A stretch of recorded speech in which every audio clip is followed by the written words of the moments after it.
సియోను రారాజు తన స్వాస్యము కొరకై రానయ్యుండగా త్వరగా రానయ్యుండగా సియోను రారాజు తన స్వాస్యము కొరకై రానయ్యుండగా త్వరగా రానయ్యుండగా సంపూర్ణ సిద్ధియుందా స్థిరపడెదము సంగ సహవాస. అందరికీ వందనాలు. ఆనోకర పాస్టర్ గారు వాక్యం అందిస్తారు. దేవునికి స్తోత్రము.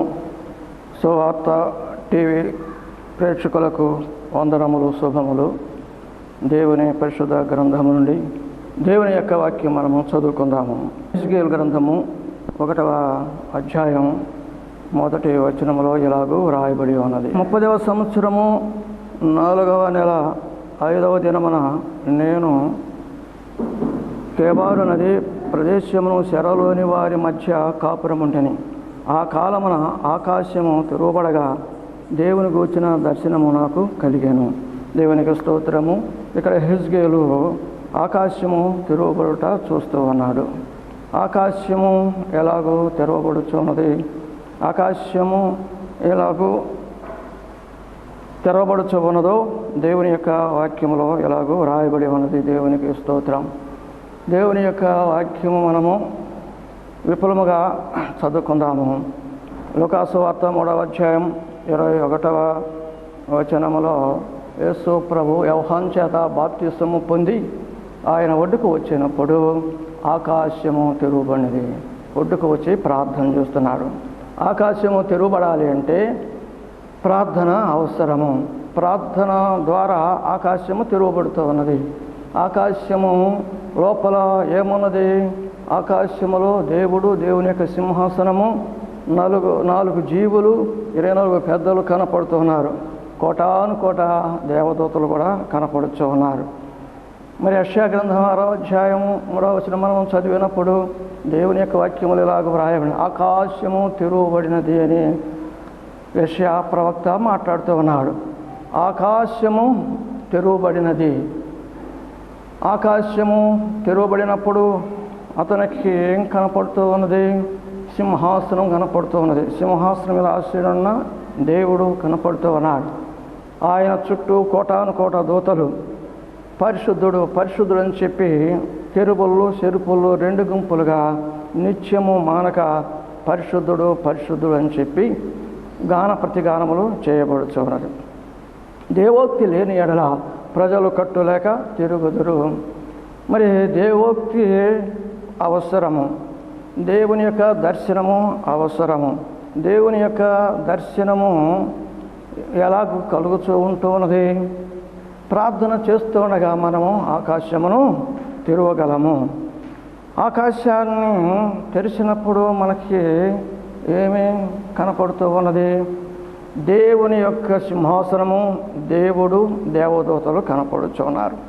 కనుక ఆకాశము తెరవబడినప్పుడు దేవుని యొక్క ఉద్దేశం ఏంటో చక్కగా మనుషులకు బయలుపరచబడినది. అదేంటంటే పరిశుద్ధుడు పరిశుద్ధుడు. దేవుడు పరిశుద్ధుడు కనుక మనము కూడా పరిశుద్ధులుగా ఉండాలని, పరిశుద్ధత లేకుండా ప్రభువుని ఎవరు చూడలేరని దేవుని వాక్యం మనకి విపులముగా తెలియజేయచ్చు అన్నది. ఎప్పుడైతే ఆకాశము తెరవబడినదో అది గొప్ప మనకి ఆదరణ. ఆకాశము ఎలాగో తెరవబడుచు ఉన్నది?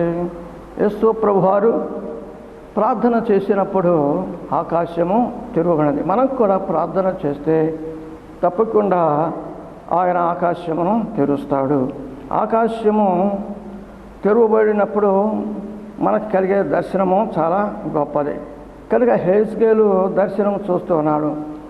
ప్రజల యొక్క స్థితిని గురించి ప్రజలందరూ, యోధులందరూ కూడా చెరలోని పోయారు కనుక హిజ్కీయేలుకు దర్శనము కలిగింది. ఆకాశము తెరవబడగా దేవుని గూర్చిన దర్శనము నాకు కలిగెను అని చెప్పి అంటూ అన్నాడు.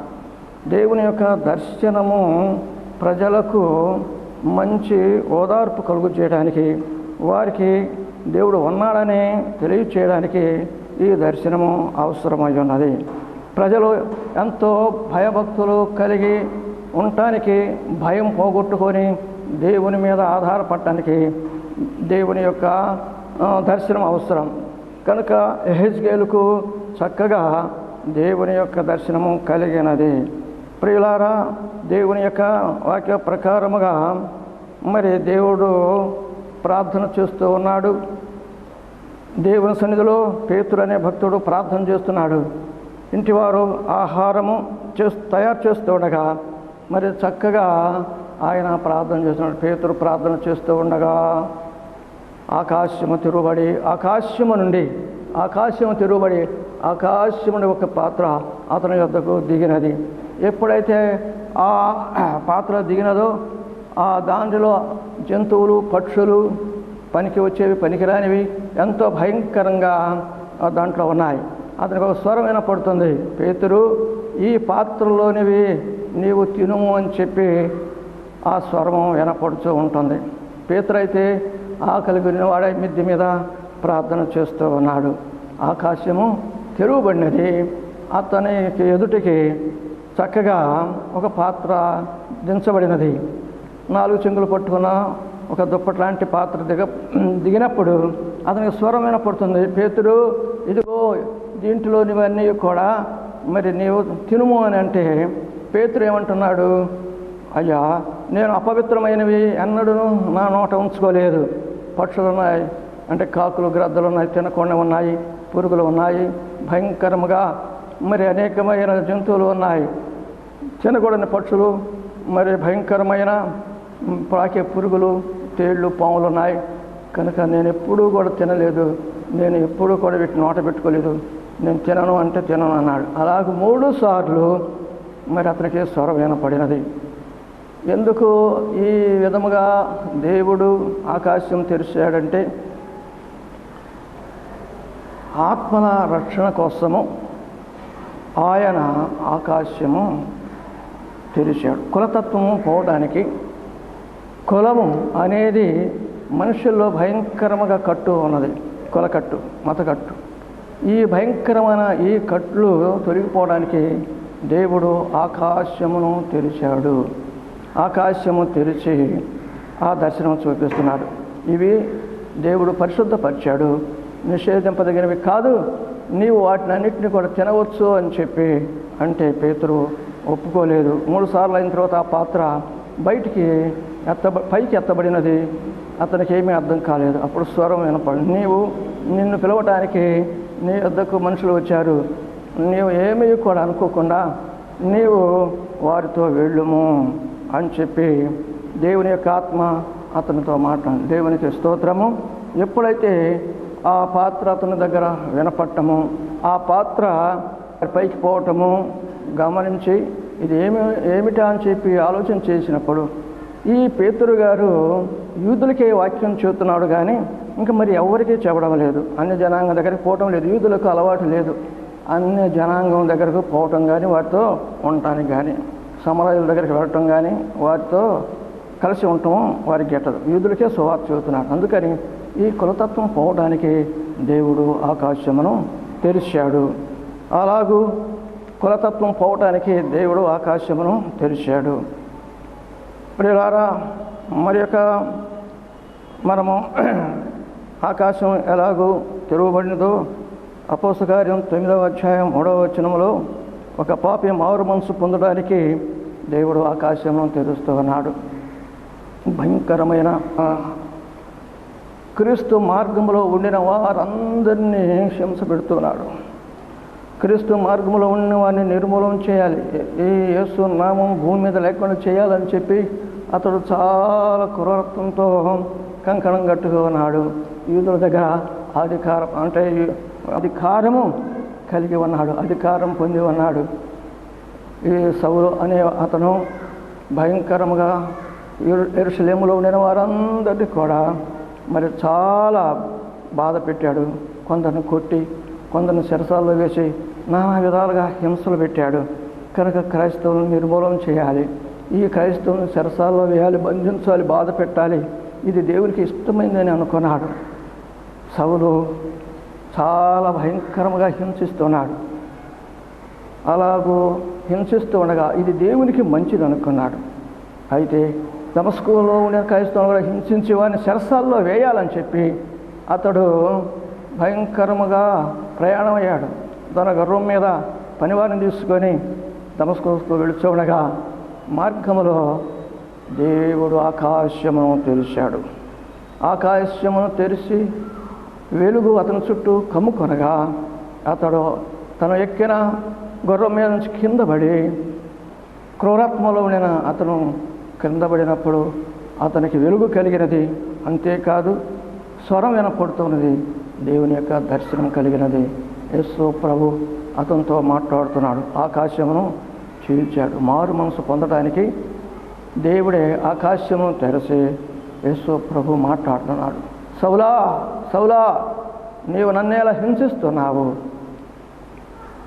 అని అన్నప్పుడు అతడు నువ్వెవరు అని చెప్పి అంటున్నాడు. నీవు ఎవరు అంటే అతనికి తెలియదు. ఆ దర్శనంలో అతను చూస్తూ ఉన్నాడు. నీవు హింసించున్న యేసును, నీవు హింసించున్న యేసును. అయ్యా నేను ఎందుకు నేను నా బిడ్డలు నన్ను నమ్ముకున్న వారిని నీవు హింసిస్తున్నావు, చెరసాల్లో వేస్తున్నావు, భయంకరముగా వాళ్ళని చిత్రహింసలు చేస్తున్నావు.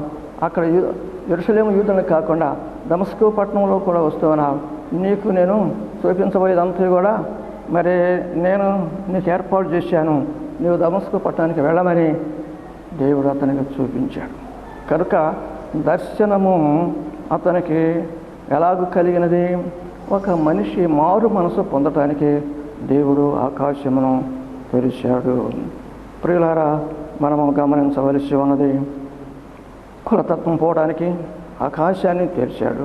చెరసాలలో ఉండిన వారికి నెమ్మదిపరచడానికి హెజ్కేలుకు ఆకాశము తెరిచాడు.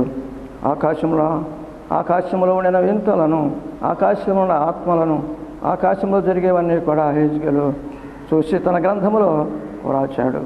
దేవునికి స్తోత్రం. అలాగనే మరి దేవుని యొక్క వాక్యములో వ్రాయబడిన మాటలు మనకెన్నో ఉన్నాయి. అపోస్తల కార్యం 7వ అధ్యాయం 55వ వచనం మనము చూసినప్పుడు అక్కడ స్తెఫను గురించి వ్రాయబడి ఉన్నది.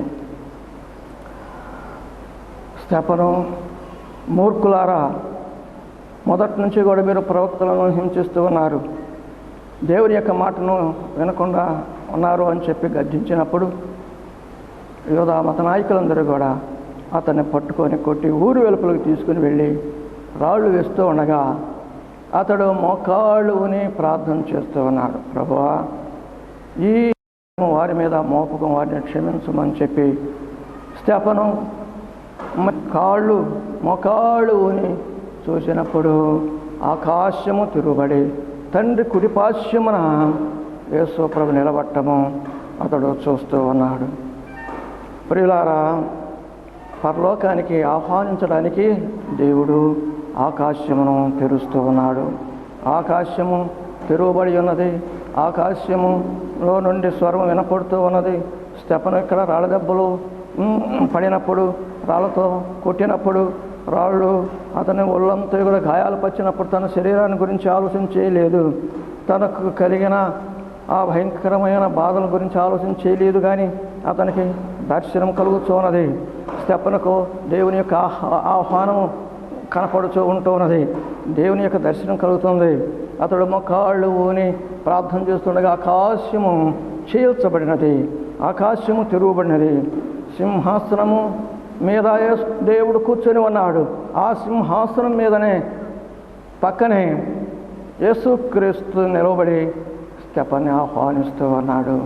అయ్యా, ఇక నీ భూమిలో నీ యొక్క పరిచర్య మరి సమాప్తమైనది, ఇక నీవు రా అని చెప్పి స్తెఫన్ను దేవుడు పిలుస్తూ ఉన్నాడు. యేసు ప్రభు స్తెఫనుతో మాట్లాడుతున్నాడు. నీవు ఇక రా అని ఆహ్వానిస్తూ ఉన్నాడు. ఈ విధముగా దేవుడు ఆయా సమయాల్లో దేవుని యొక్క దర్శనం ఇవ్వటానికి ఆకాశమును చీలుస్తూ ఉన్నాడు. మన యొక్క జీవితంలో కూడా ఇలాంటివి కలగాలి అంటే మనము ప్రార్థన చేసేవారిగా ఉండాలి. ప్రార్థన శక్తితో మనము ఎలాంటివి అద్భుత మహత్కార్య సూచక్రియలు మన యొక్క జీవితంలో మనము చూడగలము. కనుక హెజ్కేలు దర్శనం లేని ఎడల మరి ప్రజల పట్ల దేవుని యొక్క ప్రేమ అనురాగాలు, దేవుని యొక్క తోడు ఇవన్నీ కూడా కనపడేది కాదు. కనుక ప్రజల యొక్క పరిస్థితి కూడా ఇతనికి అర్థమయ్యేది కాదు. అందుకని ఆ ప్రజల నిమిత్తమే దేవుడు హెజ్కేలుకు దర్శనం ఇచ్చాడు. ఈ దర్శనం మనకి ఎలాగో కలుగుతుందంటే యేసు ప్రభువారు ప్రార్థన చేసినప్పుడు ఆకాశము తెరవబడినది. ప్రార్థన ద్వారా దర్శనం కలుగుతున్నాయి. ప్రార్థన ద్వారా దేవుని యొక్క ఉనికిని మనకు తెలుస్తూ ఉన్నది. ప్రార్థన ద్వారా మన అవసరాల కోసము దేవుడు జవాబు దొరుకుతూ ఉంటుంది. ఈ ప్రార్థన ద్వారానే దేవుడు ఆకాశమును మనము ప్రార్థన ద్వారా ఆకాశమును మనము తెరగలము. యెషయా కూడా చూస్తూ ఉన్నాడు. యెషయా ఏం చూస్తూ ఉన్నాడు? ఆకాశము తెరువబట్టము, దేవుని యొక్క సింహాసనము, దేవుని యొక్క సింహాసనం మీద దేవుడు ఆశీనుడై ఉంటాము. మరి దేవదూతలు కెరుపులు చెరుపులు ఏం చేస్తున్నారు? గానాలు చేస్తూ ఉన్నారు. కనుక హెజ్కేలు ఆ దర్శనం చూసి అయ్యో అయ్యో నేను అపవిత్ర పెదవులు కలిగిన వాడిని, అపవిత్రమైన పెదవులు కలిగిన వాడిని, అపవిత్రమైన ప్రజల మధ్య నేను ఉన్నాను అని చెప్పి అతడు కేక వేశాడు. అతడు తన యొక్క అపవిత్రతను గుర్తించాడు. ఎలా గుర్తించాడు? దేవుని యొక్క దర్శనం ద్వారా యెషయా తన యొక్క పాప స్థితి ముందు దేవుని యొక్క దర్శనం చూశాడు. ఆకాశం వైపు చూశాడు. దేవుడు కనపడుచున్నాడు. దేవదూతలు గాన ప్రతిగానములు చేస్తున్నాడు. ఆయన యొక్క పరిశుద్ధతను వెల్లడి చేస్తూ ఉన్నారు. అయితే ఆకాశం వైపు చూశాడు. తర్వాత తనలోనికి చూసుకున్నాడు. నేను అపవిత్రమైన పెదవులు కలిగిన వాడిని అన్నాడు. తర్వాత ప్రజలు కలిసి చూశాడు. వారు కూడా అపవిత్రమైన పెదవుల కలిగిన ప్రజల మధ్య నేను నివసించాను అని చెప్పి అతడు తన పాపమును, తన ప్రజల పాపమును ఒప్పుకుంటున్నాడు. పాపి తన యొక్క పాపపు స్థితిని గుర్తించడానికి, ఆ పాపము ఎలాగ పోతుందో తెలియబట్టడానికి దేవుడు ఆకాశమును తెరుస్తూ ఉన్నాడు. యెషయా విధముగా అయ్యో అయ్యో అయ్యో అని చెప్పి నేను అపవిత్రమైన వాడిని, అపవిత్రమైన పెదవులు కలిగిన వాడిని, అపవిత్రమైన ప్రజల మధ్య నేను ఉన్నాను అని చెప్పి అతను అన్నప్పుడు దేవుడు తన ఆకాశమును చీల్చి అతని దగ్గర ఒక దూతను పంపించాడు. దూత పట్టుగారుతో నిప్పు తీసుకుని వచ్చి యెషయా భక్తునికి పెదవులకు, యెషయా ప్రవక్త ఆయన పెదవులకు అగ్ని అంటించినప్పుడు వెంటనే అగ్ని తగిలి అతని యొక్క పాపాలు పరిష్కారం. ఇదిగో నీ పెదవులకు అగ్ని తగిలింది, ఇక నీ పాపాలు పోయినవి, ఇక ఎక్కడి నుంచి నీవు నాకు సాక్షిగా ఉండు అని చెప్పి దేవుని యొక్క దర్శనం ద్వారా అతనికి క్షమాపణ దొరికినది. దేవునికి స్తోత్రము. ఈ విధముగా ఆకాశము మన కోసమే తెరవబడుతూ ఉంటున్నది. ప్రియులారా, యెహెజ్కేలు తన యొక్క ప్రజల పరిస్థితిని గురించి చక్కగా దర్శనం పొంది ప్రజలకు వర్తమానం పంపించాడు. అలాగే కులతత్వం పోవడానికి పేతురు కూడా మరి మిద్దె మీద ప్రార్థన చేస్తూ ఉండగా చక్కగా దర్శనం చూశాడు.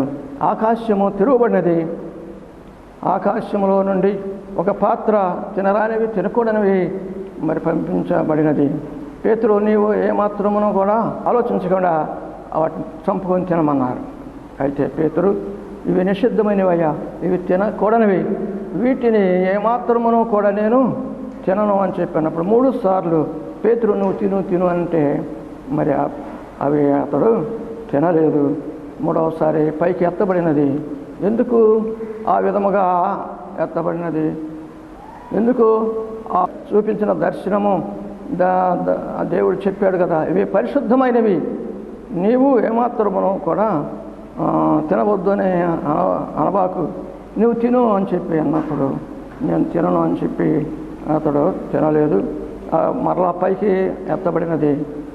ఏంటా ఈ దర్శనం అని చెప్పి అతడు కిందకు దిగి వచ్చినప్పుడు నీవు వారితో ఏమనకుండా కలిసి వెళ్ళు అని పేతురుతో చెప్పండి. పేతురు చక్కగా కొన్నేలి అన్యుడైన కొన్నేలి ఇంటికి రమ్మని ఇద్దరు మనుషులు వచ్చారు. ఇదే కావాలా?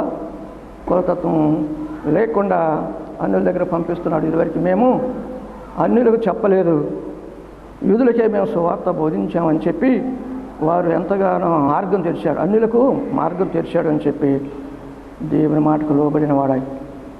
ఆకాశము తెరవబడిన గుర్తు చేసుకొని కొన్నేరింటికి వెళ్ళి యేసుక్రీస్తు అందరికీ ప్రభువు అని చెప్పి వాక్యం చెబుతుండగా అక్కడ ఆ ఇంటిలో ఉండిన వారు, కొన్నేళ్ళింటిలో ఉండిన వారందరూ బంధువులందరూ కూడా వచ్చారు. వారందరి మీదకి పరిశుద్ధాత్మ దిగినది. వారు పరిశుద్ధాత్మ పొంది చక్కగా భాషలో వారు మాట్లాడి దేవుని కనపరిచారు. కనుక ఈ విధంగా కులతత్వం పోవడానికి దేవుడు ఆకాశమును తెరిచినట్టుగా ఈ వాక్యం మనకు తెలియబడుతూ ఉన్నది. అలాగే ప్రియులారా, అపోస్తలుడైన పౌలు సౌలుగా ఉండినప్పుడు ఎంతగానో హింసిస్తే బాధ పెట్టి వారిని సరసాల్లో వేసి నానా భయంకరంగా వారిని దూషించి అవమానపరిచినప్పుడు ఇంకా యజమాను యూదుల దగ్గర ప్రధాన యాజకుల దగ్గర అధికారం పత్రం తీసుకొని దమస్కు పట్టణానికి వెళుచున్నాడు. దమస్కు పట్టణమునకు వెళుతుండగా మార్గంలో దేవుడు ఆకాశం తెరిచి అతనికి దర్శనం ఇచ్చాడు. ఎవరికి దర్శనం ఇచ్చాడు? పౌలు అనే హింసిస్తూ ఉన్నాడు, బాధ పెడుతూ ఉన్నాడు, క్రైస్తవం అనబడిన వారిని చెరసాల్లో వేస్తూ ఉన్నాడు. ఇలాంటి పరిస్థితుల్లో దేవుని యొక్క దర్శనం అతనికి ఆకాశము తెరవబడినది. ఒక పాపి మారు మనసు పొందడానికి దేవుడు ఆకాశమును తెరిచాడు. నువ్వు ఇంకా మారు మనసు పొందలేదా? అయితే మారు మనసు పొందము. మారు మనసు పొందని ఎడలా నీవు నశించెదవు. నశించిపోవటము దేవునికి ఇష్టం లేదు. ఆయన నీ కొరకు తన చేతులు చాపుతూ ఉన్నాడు. మారు మనస్సు కోసము ఆకాశమును తెరుస్తూ ఉన్నాడు. దేవుడు అతనితో మాట్లాడాడు. సౌలా సౌలా, నీవు నన్ను ఎలా హింసిస్తున్నావు అని చెప్పినప్పుడు వెంటనే అతడు పశ్చాత్తాపడ్డాడు. తన మనస్సు నూతనపరచుకోవడానికి ఇష్టపడ్డాడు. అయ్యా, నేను ఎందుకు నిన్ను హింసిస్తున్నాను అంటే, ఇదిగో నీవు నన్ను, నా బిడ్డలను హింసిస్తున్నావు కనుక నన్ను నీవు హింసించినట్టే. నీవు వెళ్ళు, దమస్కు పట్టణానికి వెళ్ళు, నీకు కావాల్సినంత కూడా అక్కడ ఏర్పాటు చేసి నువ్వు రాజులు ఎదుటి నీవు ఉండాలి అని చెప్పి అతనికి చెప్పినప్పుడు అతడు వెళ్ళి దేవుని యొక్క మాట ప్రకారముగా దర్శనం పొందాడు కనుక నమ్మి మరి బాప్తిస్తం పొంది దేవుని మార్గంలో నడిచి గొప్ప సేవ చేసి దేవుని మహిమ పొందాడు. దేవుని గొప్ప కార్యములు అతని ద్వారా చేసి రాజుల దగ్గర నిలబడి దేవుని పరిచర్యలో ఉన్నారు. కనుక ఈ సమయంలో దేవుడు మీతో మాట్లాడుతున్నాడు.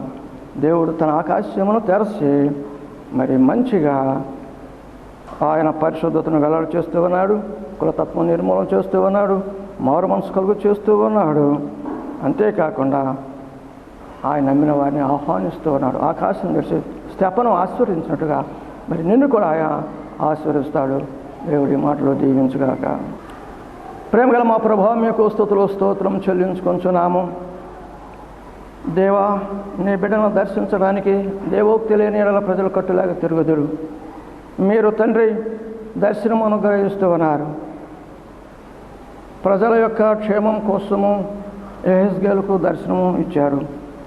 ప్రార్థన ద్వారానే యేసుక్రీస్తు వారు ప్రార్థన చేస్తుండగా ఆకాశమును మీరు తెరిచారు. పేతురు కులతత్వం పోవడానికి ఆకాశము తెరిచి మీరు అతనికి సహాయం చేశారు. అలాగే మా ప్రభువా, మారు మనసు కోసము సౌలు పౌలుగా మారటానికి ఆకాశం మీరు తెరిచారు. ఆఖరిగా స్తెఫను రాళ్లతో కొట్టుచూ ఉండగా ఆకాశం తెరిచి స్తెఫను మీరు ఆహ్వానించేందుకు స్తోత్రం. ఈ వాక్యం విన్న ప్రతి వారికి కూడా మీరు తండ్రి ఆదరణ మీరు కలుగు చేయండి. మరి టీవీ పరిచర్య చేయు వారి యొక్క బృందమునకు గొప్ప ఆశీర్వాదం మీరు కలుగు చేసేది అనేకులకు వర్తమానం అందించడం సహాయం చేయము. యేసు పరిశుద్ధ నామములో వేడుకొనుచున్నాము తండ్రి, ఆమేన్. మన తండ్రి అయిన దేవుని యొక్క ప్రేమయు, కుమారుని యేసుక్రీస్తు కృపయు, పరిశుద్ధాత్మ సహవాసం మనందరూ సదాకాలం తోడైనను గాక. ఆమేన్.